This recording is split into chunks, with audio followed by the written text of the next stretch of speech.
como esa. Bueno, hasta tenían, recuerdo perfectamente que estaba tan padre y absurdamente la metieron en un lugar, bueno, que es un área cultural de la alcaldía Venustiano Carranza, pero recuerdo pues que cero difusión, cero promoción, nadie, no había tantas redes sociales, nadie hablaba, pues no había ni siquiera redes sociales, creo yo. Entonces no había como información base de decirte, ah, ok, vamos a ver la exposición de la brujería. Yo, es algo bien curioso, yo pasé por la zona, vi el cartelón, el pendón diciendo la brujería del siglo XV hasta nuestros días, más o menos así decía el cartel, y me metí. O sea, es decir, yo lo vi por pues pura coincidencia, porque pasé por ahí, que si no hubiese pasado por ahí, ni me doy cuenta, y me la pierdo, ¿no? Y me pierdo estos datos que me dio Giancarlo. Entonces me decía él, efectivamente, por la estructura, por cómo está formada, porque me decía, esto no está tallado, Antonio. Esto, la hechicera a la que le pertenece, que le perteneció, porque todavía no le daba el contexto todo del caso. Simplemente le dijimos, la encontramos. Me decía, esto no es tallado, es decir, no agarraron una rama de este tipo que al parecer es como especie de mangle y no hicieron el tallado como para que se viera así.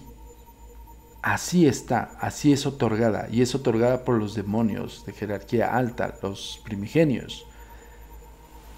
Y cada vez que me decía más datos y me mostraba que también es un tipo que muy fascinado con lo que hace, es evidente, nosotros lo vimos en toda la exposición, pues sacaba muchos datos, ¿no? Documentos. Entonces él bajaba, estábamos en una especie como de lobby de la alcaldía cuando yo hablé con él y le llevé el elemento y se metía a otra habitación y salía con documentos y con documentos y me decía y me enseñaba retablos, me enseñaba litografías y así. Era tan vasta su colección, pero que incluso esas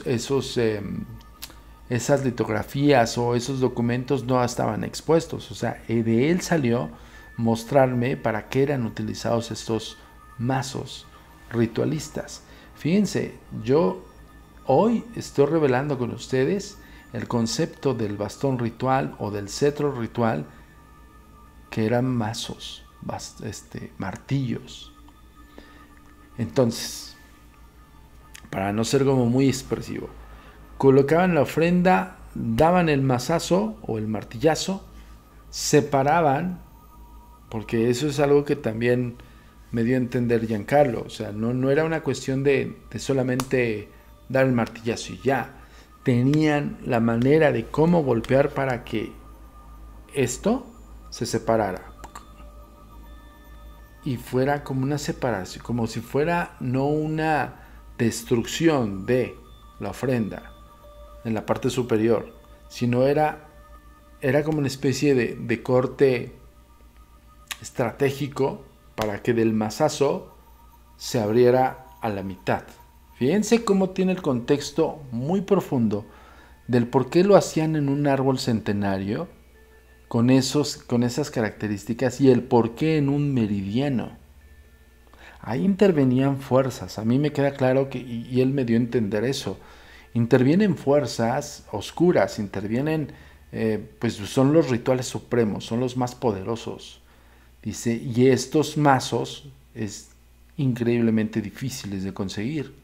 Recuerdo perfectamente que me ofreció, y en ese entonces a mí me ofreció, no sé si mal recuerdo, como 200 o $300, algo así. Evidentemente le dije, no está en venta, ¿cómo crees? O sea, para nosotros es un objeto valuable de investigación y más ahorita que me está sustentando, ¿para qué sirve? O sea, yo normalmente hubiera pensado, ok, pues es parte de su propia, pues de sus fetiches, ¿no? Por ahí tenemos varios fetiches que brujas con conciencia de ser brujas, pues nos regalan, ¿no? Pero vaya, o sea, yo pensé que era un elemento así, ¿saben? Yo nunca pasó por mi mente que hubiese sido un elemento de ritual supremo. Entonces me decía que tiene un contexto del por qué un árbol centenario y por qué un árbol específico y por qué en el meridiano del árbol, es decir, en la propia mitad del árbol, de la composición del propio árbol en la mitad, en medio, y por qué al momento de arrojar el mazazo, ese golpe es tan quirúrgico, por así decirlo, que en vez de explotar, se para. Pero lo más impresionante y lo más, yo diría, más escalofriante, es que al momento de separarse a dos mitades, la parte superior, se toma una de esas mitades y se coloca al lado del cetro, en la parte superior. Si se dan cuenta, y ahorita se los voy a mostrar, que viene parte del rostro, pero hay otra parte que le falta. Es decir, el cetro, el bastón ritual, tiene una parte superior, tiene una especie de como de ramas que están hacia del lado derecho, según la pantalla. El campo de visión hacia el frente del bastón ritual están del lado derecho. Está la parte frontal, está la mitad de este lado, está vacía. Es como si alguien hubiera hecho un corte y no se ve, no está ni serruchado, no tiene ninguna herramienta que nosotros hayamos detectado, fue analizado. Le pregunté a los expertos y le dije, a ver, ¿está tallado o no está tallado? No, no está tallado, está tal cual, es una formación caprichosa que tiene rostro, así me decían. Ok, parte de la parte frontal, parte de lo que es la cara, por así decirlo, de la parte superior del bastón ritual, si tú lo ves de frente, sí tiene una especie de figura muy extraña, no tan caprichosa, de un macho cabrío. Y ese es el punto donde entramos a decir, ok, tiene todos los elementos y todos los fundamentos brujeriles y de ritual que te refieren a este tipo de seres o este tipo de rituales que tienen el contexto de eso. Pero no solo aquello, Giancarlo me platicó cómo hacían el uso de estos mazos rituales y para qué función, para el sacrificio de la ofrenda. Golpeaban en la parte superior, partía en dos y una de las partes la implementaban o la pegaban en la otra parte del mazo. Y algo que me sigue desafiando y hasta cierto punto pues me da escalofríos pensarlo, porque ya el uso de ese mazo para estas funciones ya te da un impacto terrible. Pero lo más impresionante es que me dijo, cuando entran en comunión con ese primigenio, ese demonio primigenio, el cetro abre los ojos. Se los juro que me quedé frío. Y dije, no, espérame, ya te estás sesgando por todo lo que tú pues, has investigado, espérame, no. ¿Cómo crees? Me dice, sí. Me explicó la forma del rostro del cetro ritual, o del bastón ritual como yo denomino. Me lo explicó muy bien. Y me puso litografías representando al macho cabrío y pareciera que era una calca. Y me dijo, sí, cuando unen las dos partes, parte superior de la ofrenda, no se destruye, me decía, no explota, no se destruye. El mazazo es perfecto para que se desquebraje y se parte en dos.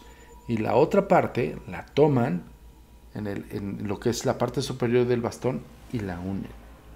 Al momento de entrar en este éxtasis de ritual, el cetro literal, así como lo dijo Giancarlo, cobra vida. Y le digo, ¿y para qué? Es el supremo poderío. Su representación es como entrar ya como en un vínculo estrecho directo con un primigenio, y pues de ahí pueden hasta transformarse en animales. Y yo le dije, a ver, ¿cómo te explicas? Yo le decía a él, aquí en México Todavía no le comentaba acerca del caso de la bruja Nahual, pero le dije, aquí en México está la tradición del Nahual, que es la transmutación o transformación de un hechicero. Usualmente son hombres, pero no he sabido de mujeres. Me dice, hay de todo, Antonio.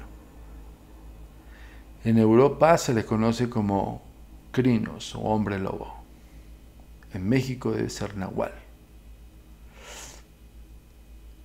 Oh, impactado, súper contrariado.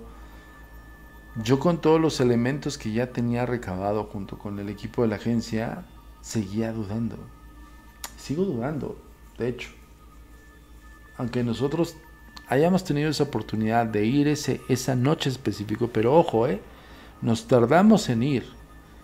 Primero fuimos, no en la noche específica, aprendimos conforme el paso de las investigaciones que esa noche propicia tenía que ser esa noche de rituales, 30 de abril, noche de Walpurgis.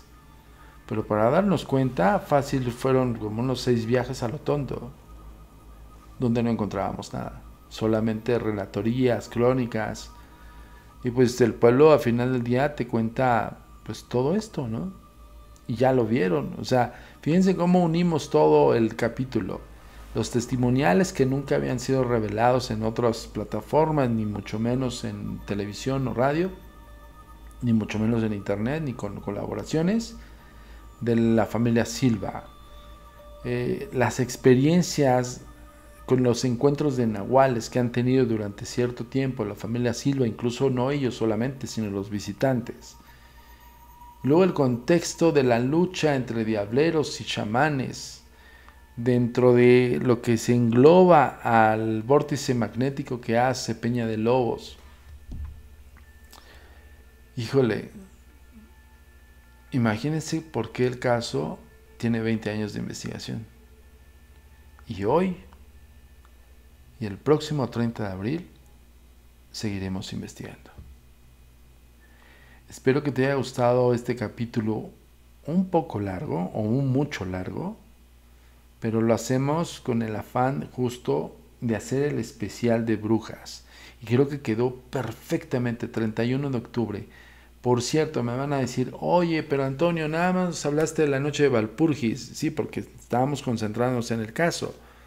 Y sí hablé de la noche de San Juan, que es principalmente se celebra en España, que incluso esa noche se dice que dentro de los conceptos de tributos en hechiceras o brujas salen los Whopperfingers. Los Whopperfingers son estos animales imposibles, la combinación de animales imposibles. Hay un concepto incluso tradicional que lo puedes encontrar en algunos textos del yacalope, ¿no? Que el yacalope es como un conejo con astas de venado.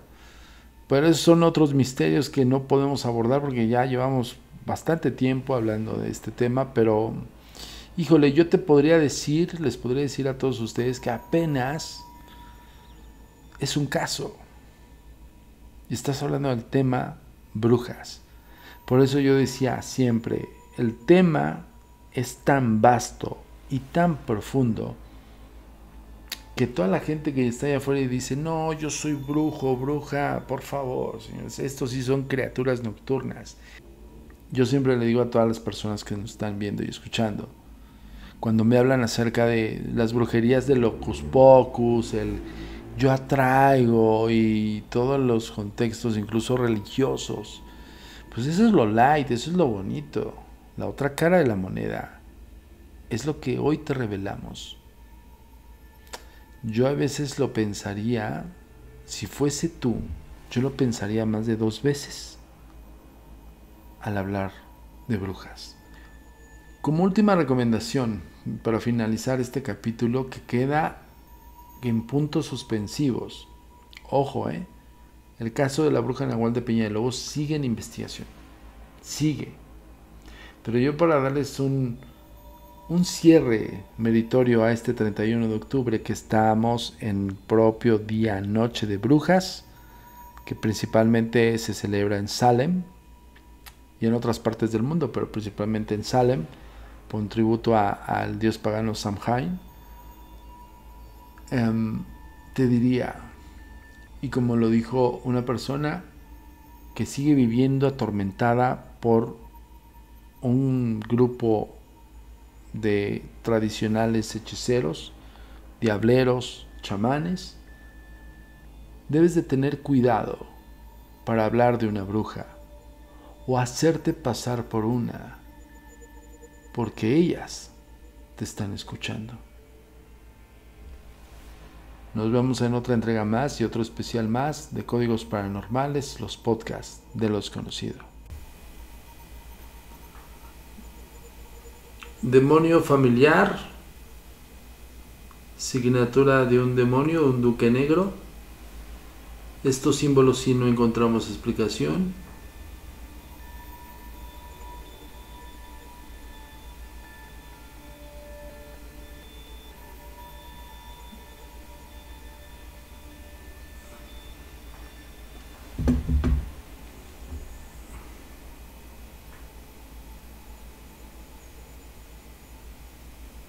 Vean. Por eso se le reconoce o se le ubica como un mazo ritual. Vean la formación que tiene, no tan caprichosa. Voy a tratar de acercarlo. Es un poco incómodo traer la cámara en mano, pero bueno, tengo que hacerlo. Esta es la otra parte de la cual mencionaba Giancarlo, que está como desgajada, miren. Esa es la parte frontal del bastón. Y si se llega a notar la formación no tan caprichosa y el desgajamiento que se tuvo que hacer de esta madera que es muy parecida al mangle. De hecho, no dudamos que sea mangle, y el mangle es muy duro, y lo desgajaron, o sea, no está sometida ante ninguna herramienta, ni serrucho, ni nada por el estilo. Aquí están otros simbolismos, bueno, no creo que sean los mismos. Yo quiero mostrarles este, que es el tótem animal. Ahí se ve. Y estos son lo que los chamanes de Centro Ceremonial Otomí nos comentaron, que son las tres etapas del Nahual: bestia en cuatro patas, bestia bípeda y hombre bestia. En la parte de arriba, miren, ahí se ven mejor. Esos glifos sí están sometidos por medio de una herramienta que no sabemos qué hay utilizado. Evidentemente debe haber sido algo con punta. Y esto es a lo que se refiere Giancarlo con decirle mazo. Vean el tamaño, y de verdad a mí me costó un poco de trabajo tenerlo aquí en la mano porque está pesado. En la parte superior está muy pesada. Este es el bastón ritual. Aproximadamente unos